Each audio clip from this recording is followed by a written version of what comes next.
A very sweet welcome to this video. इस वीडियो में हम देखेंगे कि ईरान की क्या पोजीशनिंग है आफ्टर आयतुल्ला वाज किल्ड। तो हम आगे चलने से पहले थोड़ा हम इस डील को देख लेते हैं जो ईरान और यूएसए के बीच हो रही थी ओमान में, और ओमान इसको मीडिएट कर रहा था डील को।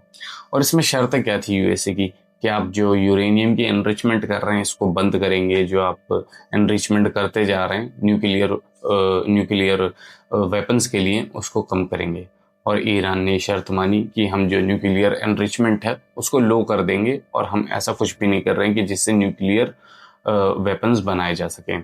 And the second condition was Iran के अंदर आईएई आएगा, वो चेक करेगा सभी आपकी लोकेशंस पे कि आप यूरेनियम एनरिचमेंट कर रहे हैं क्या नहीं।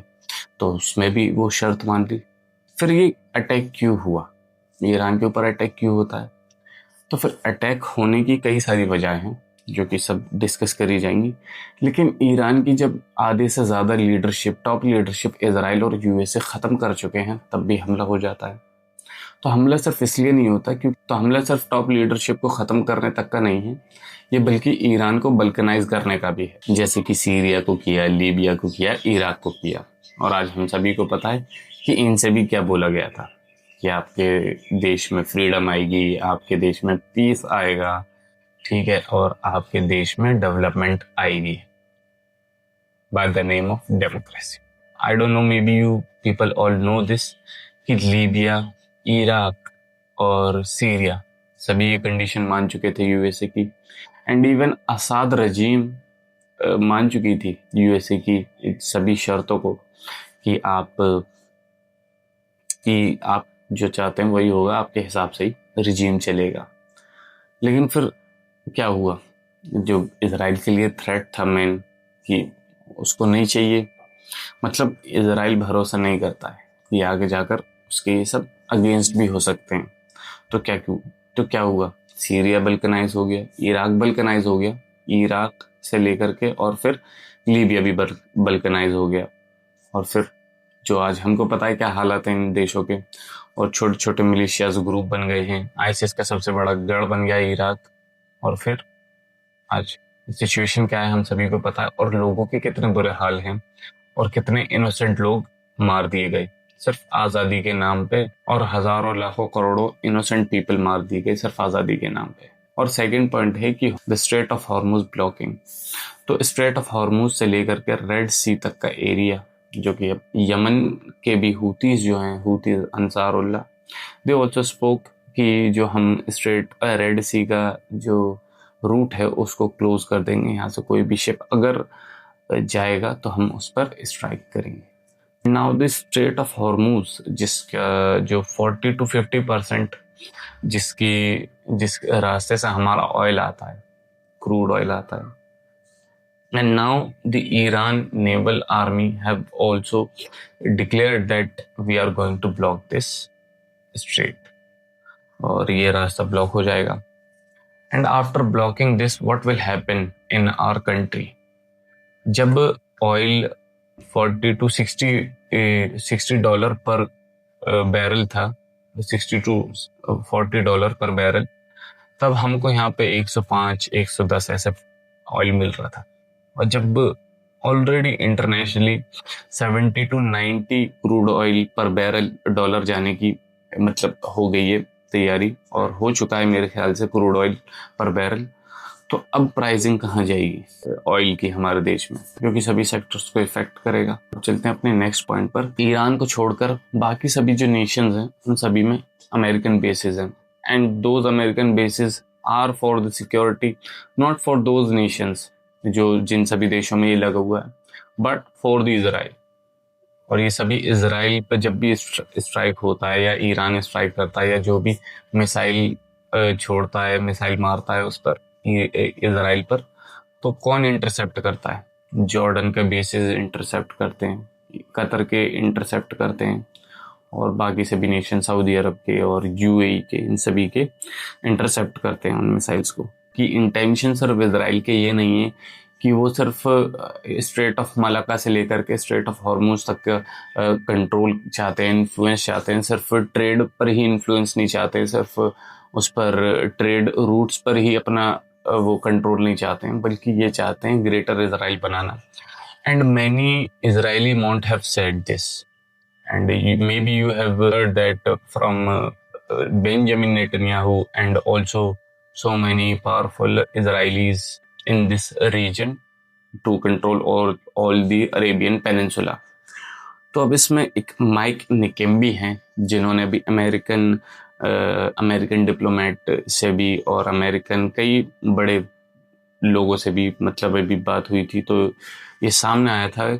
और उनके ओपनली उनके अभी इंटेंशंस बाहर आ रहे हैं कि वो एक ग्रेटर इजराइल बनाना चाहते हैं। वो सिर्फ ये नहीं चाहते कि जो एरिया है, मतलब सिर्फ वो इतने जो कि उन्होंने पैलेस्टाइन पे जो मतलब कब्जा करके उसको एक कॉलोनी बना करके अपनी कॉलोनी बना करके उसको अपना स्टेट बना लिया है, तो ये सिर्फ वहीं तक नहीं रहना चाहते, बल्कि ये पूरा area from Turkey to Yemen, ये अपना पूरा इन्फ्लुएंस चाहते हैं, अपना पूरा कंट्रोल चाहते हैं। And they want as a Israel to hold this area, and they know they can't achieve this all without America. Now here the comes is Jeffrey Epstein's role. America का हमेशा से ये तरीका रहा है कि वो अपने कुछ इन्फ्लुएंस लोगों को तो कई बारी हनी ट्रैप के जरिए, तो कई बारी ऐसे मनी लॉन्ड्रिंग और ऐसे बड़े लोन देने वालों के बिलियनर वगैरह को इन्फ्लुएंस करता है और हनी ट्रैप के जरिए इन्फ्लुएंस करता है ऐसे बड़े दुनिया के कई बड़े पॉलिटिशियंस को, बिलियनर्स को, ताकि वो उनके खिलाफ, उनकी काली करतूतों के खिलाफ सबूत इकट्ठा कर सके और फिर बाद में उनको ब्लैकमेल कर सके, जैसा कि वो कर रहा है, जैसा कि वो उनको मैनिपुलेट कर सके अपने हिसाब से। आज पूरे यूएसए के पॉलिटिक्स से लेकर के पॉलिटिशियंस को इजराइल रन करता है, इजराइल चलाता है। And we have seen that, क्योंकि जो अमेरिका का रोल रहा है जब यूक्रेन और रशिया की वॉर शुरू हुई, तो उसमें अमेरिका का रोल और बिहेवियर बहुत अलग रहा है यूक्रेन के लिए। कि यूक्रेन के लिए अलग इसलिए रहा है कि कभी डायरेक्ट एंट्री नहीं की उसने जब यूक्रेन और रशिया की वॉर शुरू हुई, लेकिन जब ईरान से शुरू हुई तो यहाँ पे बहुत ही अलग फर्क नजर आता है कि उसकी डायरेक्ट एंट्री होती है with alongside with his aircraft carriers and aircraft. तो जो जैसा अभी हमला हुआ है, and they were pressurising by Israelis to the American politicians and to the President Trump कि वो डायरेक्ट हमला करें और डायरेक्ट इन्वॉल्वमेंट उनकी ईरान वॉर में चाहिए थी अमेरिका की। इजराइल नोज कि वो जो हाइपरसोनिक मिसाइल्स हैं और जो मिसाइल सिस्टम है, मिसाइल कैपेबिलिटीज है जो ईरान रखता है, वो उसका अकेले सामना नहीं कर सकते। And they can't balkanize Iran without America. और वो 12 डे वॉर में देख चुके हैं और अंदाजा लगा चुके हैं ईरान की पावर का। लेकिन इजराइल के पास ऐसी क्या पावर है जो इतनी इजीली ब्लैकमेल कर लेता है, मैनिपुलेट कर लेता है और यूज कर लेता है अमेरिका को अपने इंटरेस्ट के लिए। तो वो ऐसी कई सारी चीजें हैं, कई सारे सबूत हैं और कई सारी ऐसी उनकी काली करतूतें हैं जो एप्स्टीन फाइल्स और ऐसे कई चीजों के जरिए उन्होंने इकट्ठी कर रखी है। लेकिन चाइना ने अपनी लाइन से आगे आकर के ईरान को हेल्प की है, जो कि अपने ड्रोन से की है। And their drone can't be stop by the Americans and the Israelis air defence system. And जो बेदू सैटेलाइट सिस्टम है, जो ऑपरेशन सिंदूर में भी जो कि हेल्प आउट किया गया था पाकिस्तान को टू लोकेट और positioning in India within our borders. और ईरान इस वॉर में बिल्कुल नहीं रुकेगा, क्योंकि ईरान की ये एग्जिस्टेंशियल वॉर है।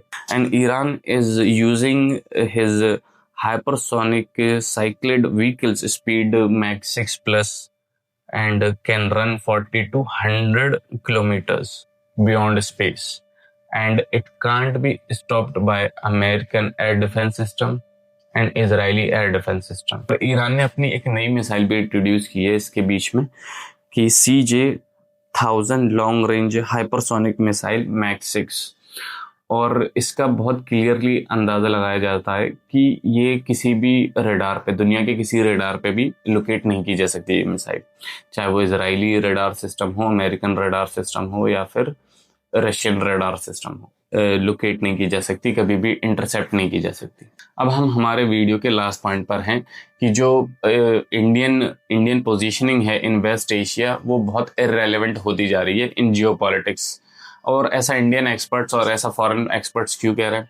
वो इसलिए कह रहे हैं कि जो अभी वॉर शुरू हुई तो इसमें जो बातचीत देखी गई एस जयशंकर साहब के बीच और ईरान फॉरेन मिनिस्टर के बीच की जो पोजीशनिंग है वेस्ट एशिया में इंडिया की, वो बहुत इरेलेवेंट होती जा रही है, क्योंकि इसको इस कई मामले में डिस्कस नहीं कर रहे हैं और ना कोई एड्रेस में ला रहा है, ना कोई नॉलेज में ला रहा है। वो कैसे, अब जैसे कि जो हमारे प्राइम मिनिस्टर साहब हैं, अभी उन्होंने इजराइल का विजिट किया था रिसेंटली, और वो वहाँ पे ना अमेरिकन के ज़रिए और ना इसराइलीज के ज़रिए नॉलेज किए गए, ना एड्रेस किए गए कि वो प्रिपेयर कर रहे हैं एक वॉर के लिए। और इसी के साथ कई सारे अमेरिकन फौजी भी इस बात को अपोज कर रहे हैं कि वो इसराइल के बिहाफ पर नहीं लड़ेंगे ईरान से, क्योंकि वो अफगानिस्तान में, इराक में, सीरिया में, लीबिया में ऐसा सब कुछ देख चुके हैं। मिलियंस ऑफ इनोसेंट लोगों को उन्होंने मारा है और फिर उनके कई सारे फौजी भी मरे हैं, and they have seen that, और ये सब इस थ्रू आउट इस सब की ओर से ये लोग गुजर चुके हैं, तो now they are opposing this. लेकिन अब आगे देखते हैं कि क्या सिचुएशंस और नई क्या अपडेट्स आती हैं, and what will be the spot of India in the West Asia.